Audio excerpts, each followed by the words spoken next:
ఏం చేశాడు? జయించేవాడు ధన్యుడు అని యేసుప్రభు ఎప్పుడు చెప్పలేదు. ఎందుకంటే మనం జయించలేము. ఆల్రెడీ యేసుక్రీస్తు మన కొరకు జయించాడు. ప్రియులారా, క్రైస్తవులమైనటువంటి మనము అలా చేయడం ద్వారా దేవుని ఎడల మనం ఏం కనపరచాలి? గౌరవము, విశ్వాసమును మనము చూపి దేవా కరుణించండి అని చెప్పాలి. కాబట్టి దేవుడే ఈ యవ్వన జంటను తన వాక్యముతో ముడివేయుటకు, రక్షించుటకు అద్భుతమైన కృపను కలిగి ఉన్నాడు దేవుడు.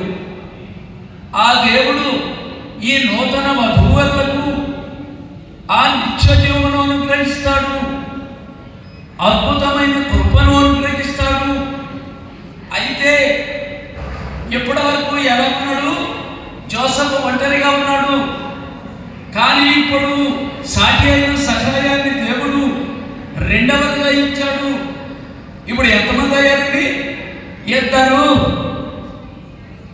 అయితే వీళ్ళిద్దరూ కూడా చాలదు.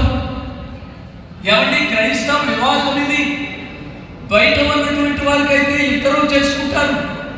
కానీ క్రైస్తవ వివాహంలో 2 పేటల తాడు కుదరదు, అది త్వరగా తెగిపోద్ది. మరి ఏ పేట? 3 పేటల తాడు త్వరగా తెగిపోదు.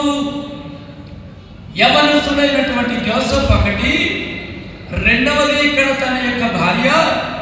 ఆ ఇద్దరు కాదు, 2 పేటల గొలుసు కాదు ఇది. దేవుడు ముప్పేట, 3వ వాడిగా దేవుడు వీళ్ళ మధ్యకు వచ్చి వాక్యము చేత ముడివేయబడుటకు దేవా సహాయము చేయమని యవనస్తులు ఇక్కడ కూర్చొని ఉన్నారు. కాబట్టి అందుచేతనే అంటే మామూలు మనం వేసే ముడులు కాదు, దేవుని యొక్క వాక్యము శ్రేష్టమైనది. అయితే ఈ దేవుడి వీళ్ళిద్దరి మధ్యకు వచ్చి 3వ వాడిగా 3 పేటలు బంగారపు గొలుసుగా